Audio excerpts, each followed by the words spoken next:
warm welcome to all of you who are joining us today from wherever you may be logging in. Thank you so much for honoring our invitation and being part of our 9th edition of our SME conference.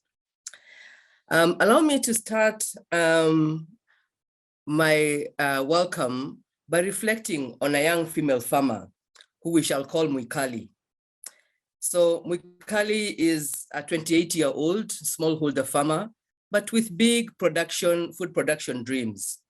She is driven by the demand for food in urban areas. She's producing vegetables and potatoes to meet the growing demand for fresh produce in Nairobi.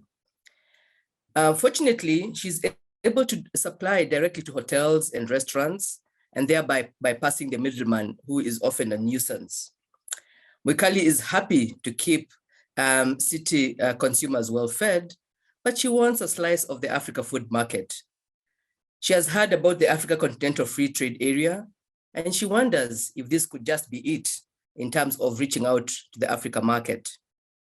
For Mwikali, exporting to Africa is exciting, and she can see lots of prospects for growth for her business and innovation. But just breaking through the Kenyan market has been very tough. She has had to borrow money at expensive interest rates to be able to increase her current production, meet large orders, and raise quality standards. So going into the African continent will probably be even more challenging. And she's wondering how to navigate this landscape. This story of Mwikali and many like it have motivated this conference.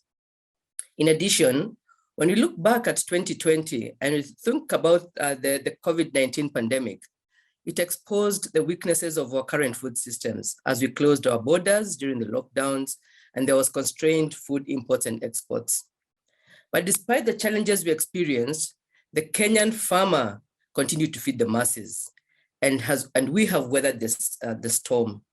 Today, we honor and we celebrate every Kenyan farmer who remained resilient and focused, committed to ensuring that we were all fed. In our conference 2020, our theme was unlocking SME potential to increase resilience and excellence in uncertain times. And we have seen that resilience and excellence certainly through our farmers in Kenya, and we celebrate all of you today. According to the Africa Development Bank, agriculture contributes about 30% of the continent's GDP. However, African agriculture is battered by poor productivity, low mechanization, inconsistent investments, and policy mismatch. And if these areas were addressed, we could really transform this continent and increase trade among the 55 Africa Union member states. As Professor Lindiwe Sibanda, who is an advocate of food security, argues, a thriving agriculture sector restores Africa's dignity. It is in our interest to continue developing a thriving sector in agriculture. Despite the potential that agriculture has to create employment, Kenya's employable population continues to stay away from agriculture and the rural areas due to, among other reasons, the drudgery and poor remuneration that is associated with low productivity in agriculture. Sustainable solutions for decent employment in agriculture in Kenya must address the intertwined issues of minimizing that drudgery, while at the same time maximizing the return on the efforts that are being put to it, which can help us to harness opportunities in agribusiness entrepreneurship and innovations to enhance our productivity and our competitiveness as a country, as a region, as a continent. According to the estimates by the World Bank, the agribusiness and logistics sectors in Africa are set to mobilize about $1 trillion business by 2030. That's just 9 years away, okay? These are playing key roles in transforming the agriculture through agricultural value chain development. It is crucial that the Kenyan rural population, particularly our youth and our women, are empowered to take an active part and benefit from such big and growing business opportunities. When we think about some of the frameworks that exist that are making commitments or have made commitments to enabling conditions for transformation of agriculture in Africa, we can think of the Maloba Declaration that was adopted by the heads of state and government in June 2014.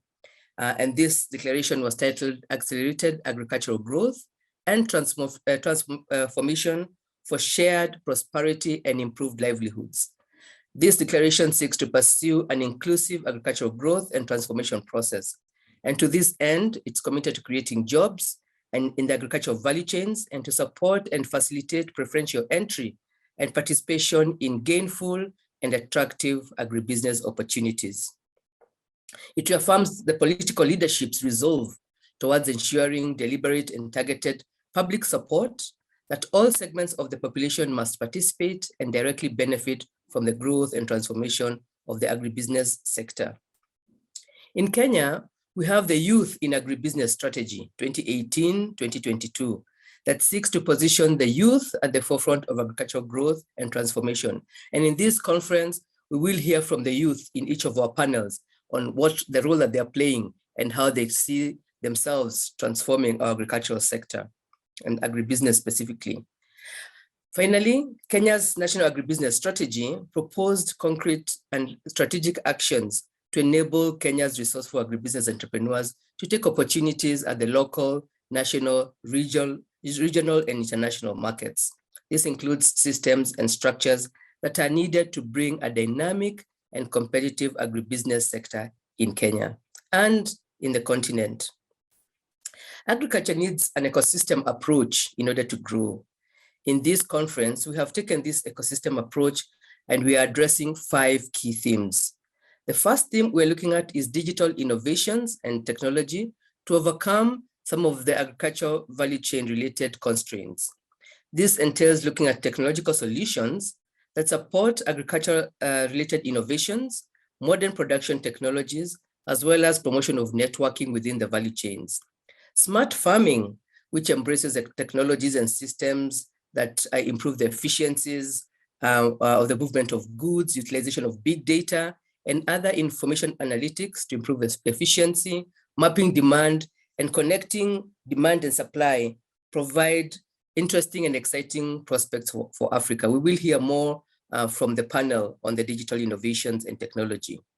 The second theme is on policy support, and we have policymakers from government and from the Africa Continental Free Trade Area who are going to address this. And the focus here is on the legal and regulatory framework and policy support to coordinate institutions in the agribusiness sector and to get sufficient support from our governments. And look at how even the Kenyan agribusiness SMEs can take advantage of the Africa Continental Free Trade Area Agreement. We also need policy support in order to incentivize farmers and to stimulate local production, to reduce our food imports and grow our food exports. Our third theme is access to finance and investments. And here we're thinking about both startup and scale up financing. The 4 A's of financing in terms of accessibility, affordability, appropriateness, and adequacy of that financing need to be considered. We also need dedicated investments in improving our inputs, our mechanization, our irrigation, storage, and infrastructure, so as to grow not just the yields, but also improve our competitiveness.